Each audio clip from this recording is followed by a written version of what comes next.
पर साज रही है गंगा, कमर बाग चल और भुजंगा। वाहन जिनका नंदी दल, घर उनका उत्तंग शैल। शैल जपागति जिनकी रानी, सर्वज्ञानी महाध्यानी। वेद शिवम शिवम वेदम, वेद शिवम शिवम वेदम, वेद शिवम शिवम वेदम, वेद शिवम शिवम वेदम। छम छम छम छम छम छम छम छम छम छम छम छम छम छम। श्री शैल कवि भीमा शंकर, कवि आशुतोष तो प्रलयंकर। वैद्यनाथ केदार कहीं नटराज रुद्र ओंकारेश्वर।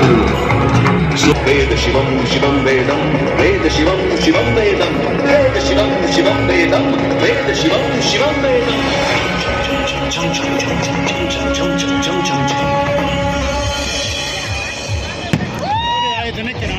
न गंगा न ये सब मंदिर थे, न शहर। यहाँ एक पावन वन था जिसे सुर नर मुनि सब कहते थे आनंद कानन।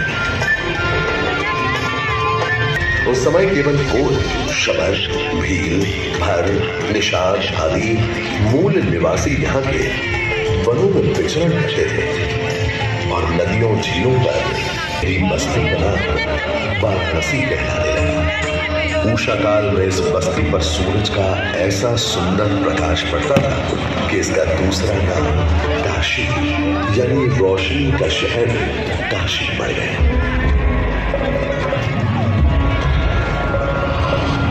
कहते हैं कैलाश के हिमालय में वास करने वाले शिव शंकर भोलेनाथ पार्वती से विवाह के बाद आनंद कानन में घर बसा लिया गए और स्वयं गृहस्थी में बनकर अभिमुक्तेश्वर हो गए। उस समय श्री कृष्ण और उन्होंने ही अपने चक्र से भूमान किया था। जब विष्णु जी काशी शिव जी को सौंप कर चले गए, तब भोलेनाथ ने काशी को भर दिया और अब वामनावतार ने अपना तीसरा वर्ग बलि के सर पर रखकर उसे पाताल लोक भेज मुक्ति दे दी। अब स्वर्ग लोक में भगवान ब्रह्मा जी ने जब चरणामृत में हाथ डाला तो वहीं से निकल आई चंचल निर्मल नवल गंगा जी। पवित्रा किंतु चंचला, आज से तू मेरी पुत्री और नाम तेरा गंगा।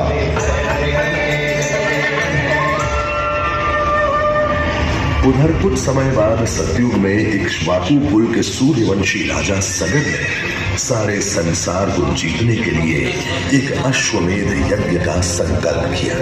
सुने सुने सुने सब सुने, यह चिन्ह पूजित धवल अश्व जहां भी लोक में बढ़ती जा रही थी देवेंद्र इंद्र की दुविधा। डर कर वो अश्व को रोकने की युक्ति लगाने लगे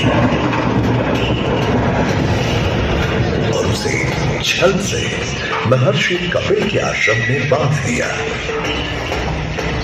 सूचना मिलते ही सगर के 60,000 पुत्र घोड़े की तलाश में लग गए। जब घोड़े को खोजते खोजते वे वसुदेव कपिल के आश्रम में पहुंचे, वहां उन्होंने देखा कि कपिल मुनि आंखें बंद किए बैठे हैं और ठीक उनके पास यज्ञ का वह घोड़ा बंधा हुआ है। क्रोधित हो सभी पुत्र कपिल मुनि को घोड़े का चोर समझकर उन्हें अपशब्द कहने लगे। वाचाल कुमारों, यदि कपिल ऋषि ने खोली आंख तो तपस की युगाग्नि से जलकर तुम सब हो जाओगे राख। सूर्य के वंशजों को आग से डराता है मूर्ख। अगर तूने तुरंत आंख न खोली तो अभी तेरा दम्भी सर तेरे धड़ से अलग करता हूं, घोड़ा चोर।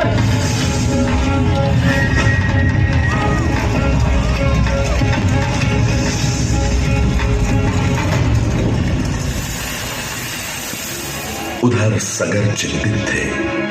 न अश्व का कुछ पता था न ही उनके 60,000 पुत्रों का कोई समाचार। पिता की चिंता देखकर उनका सबसे छोटा प्रिय पुत्र अंशुमन भाइयों को ढूंढने चल पड़ा। तुम्हारे भाई थे घमंडी, अविवेकी और अभिमानी। भस्म कर दिया उन्हें मैंने, जो उन्होंने मेरी नहीं मानी। अपने भाइयों की ओर से मैं आपसे क्षमा मांगता हूं, किंतु आपको ही उन्हें वापस जीवन दान देना होगा। मृत्यु का इलाज कोई नहीं कर सकता, किंतु मेरे क्रोध की योगाग्नि से भस्म हुए लोगों का आसान नहीं होगा तर्पण। गंगा जल, केवल गंगा जल ही दे सकता है मुक्ति उन्हें, जो भस्म हुए तुम्हारे परिजन। गंगा? गंगा किसका नाम है ऋषिवर? स्वर्ग में विष्णु के चरणों से पैदा ब्रह्मा की पुत्री है गंगा। तुम ब्रह्मा जी को मनाओ और गंगा को अपने भाईपन के लिए पृथ्वी पर ले आओ। जाओ। अंशुमन को अपने भाइयों के तर्पण के लिए गंगा को लाने का बहुत मन था, किंतु किसी को राजधर्म भी तो निभाना और राज भी चलाना था। देखते देखते 7 पीढ़ियां गुजर गईं, पर 7 पीढ़ियों के बाद समय आने पर राजकुमार भगीरथ ने राजा बनने से साफ मना कर दिया। क्षमा कीजिए। और ब्रह्मा का आह्वान करने लगे।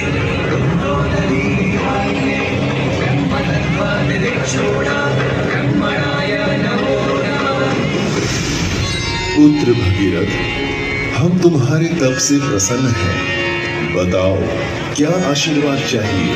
हे भगवान, मेरे पूर्वज के तर्पण के लिए मुझे आपकी पुत्री गंगा चाहिए। तथास्तु, किंतु यदि गंगा स्वर्ग से सीधे धरती पर गिरी तो पृथ्वी को चीरते हुए गंगा सीधे पाताल में पहुंच जाएगी। इसलिए तुम भगवान शिव शंकर को मनाओ, ताकि गंगा जब स्वर्ग से नीचे उतरे तो वो उसे अपनी जटा में थाम ले।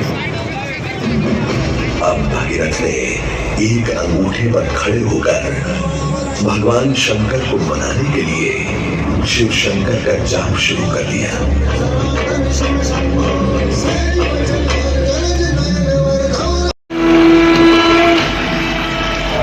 सुरेश्वरी भगवती गंगे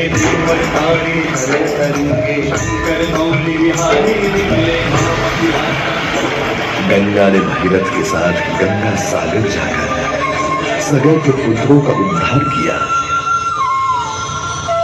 पर साथ वो भारत की सबसे महत्वपूर्ण नदी बन गई, जिसका भारत के जीवन में धार्मिक, आर्थिक, सामाजिक, ऐतिहासिक अभिधान अनंत है।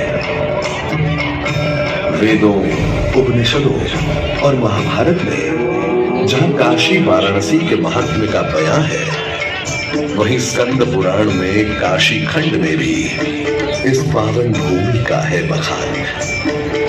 जैन ग्रंथों के अनुसार ईसा से 800 साल पूर्व यहीं जैन तीर्थंकर पार्श्वनाथ जी ने जन्म लिया था, और फिर सुपार्श्वनाथ और श्रेयांसनाथ ने भी। आज से 2500 साल पहले इसी पट्टन या ऋषि पतन के मृगदाव में प्रबुद्ध ने संसार को अपना पहला धर्मोपदेश दिया था। बुद्ध के अनुयायी मौर्य सम्राट अशोक ने 250 ईसा पूर्व इसी स्थान सारनाथ में धम्मेक स्तूप की स्थापना की और अशोक स्तंभ और लाट का निर्माण भी। नई सदी में दूर दक्षिण से आए शंकराचार्य ने काशी में ही शंकर दिग्विजय की नींव रखी और पूरे भारत को अपने ब्रह्म सूत्र में गूंथ दिया। ऐसे फलते फूलते पवित्र नगर को नजर तो लगने की सुदूर उत्तर पश्चिम से आए आक्रांताओं ने काशी को बहुत क्षति पहुंचाई और तमाम मंदिरों, आश्रमों, धर्मस्थानों को ध्वस्त कर दिया।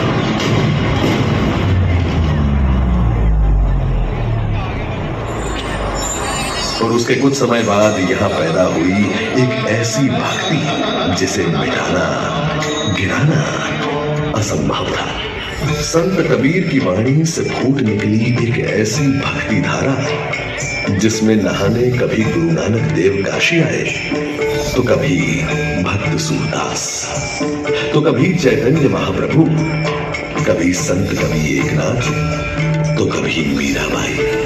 इसी समय असी गंगा के तीर बैठकर गोस्वामी तुलसीदास ने अवधी भाषा में रामचरित मानस रचकर संस्कृत में लिखी रामायण को घर घर पहुंचा दिया।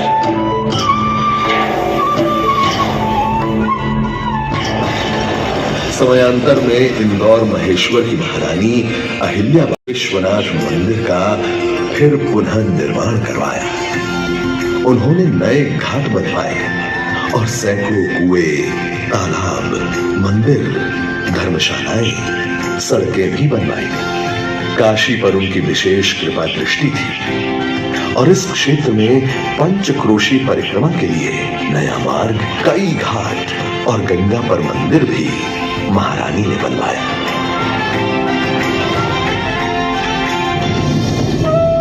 श्रद्धा और आध्यात्मिकता का ये केंद्र पूरे भारत में जन के लिए उतना ही श्रद्धेय रहा है जितने उनके अपने तीर्थ स्थल। इसीलिए पूरे देश के हर क्षेत्र के लोग यहाँ आकर बसते थे और पूजन अर्चन में जीवन बिताते थे।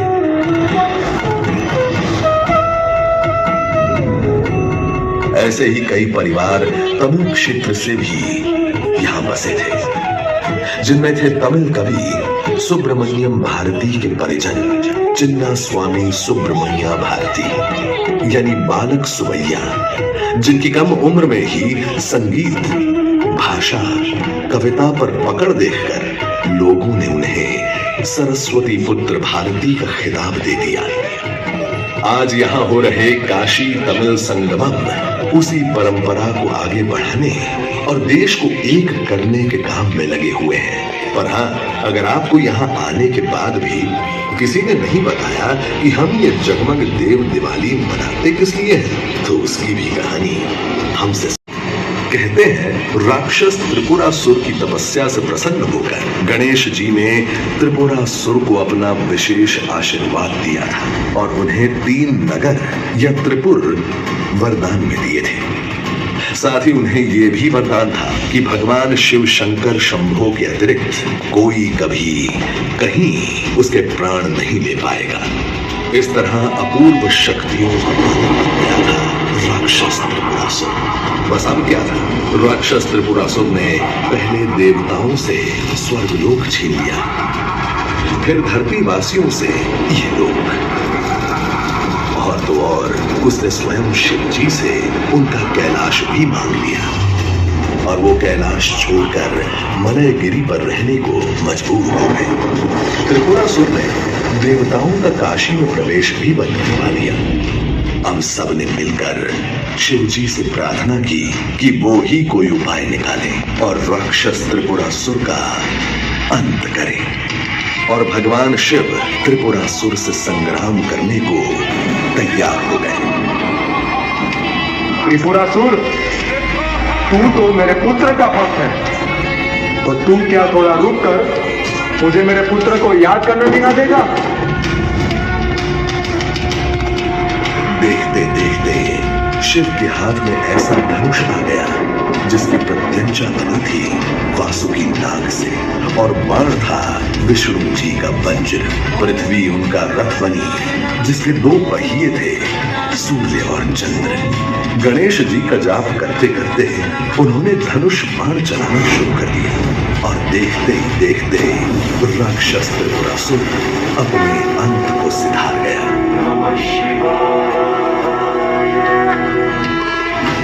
मुक्ति के दिन देवताओं ने स्वर्ग में देव दिवाली मनाई और धरती पर काशी के वासियों ने। हम और आप बड़े भाग्यशाली हैं कि इस वर्ष आप भी देव दिवाली पर हम सब काशी वासियों के साथ उपस्थित हैं। आइए हम भी इस चमत्कार का हिस्सा बन जाएं, जहां आग और पानी, प्रकाश और अंधकार, आकाश और पृथ्वी सब मिलकर एक हो जाते हैं।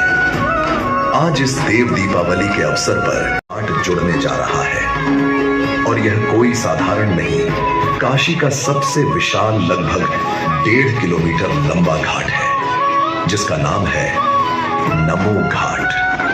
आइए हम भी काशी के इस अद्भुत उत्सव में हाथ बटाएं और एक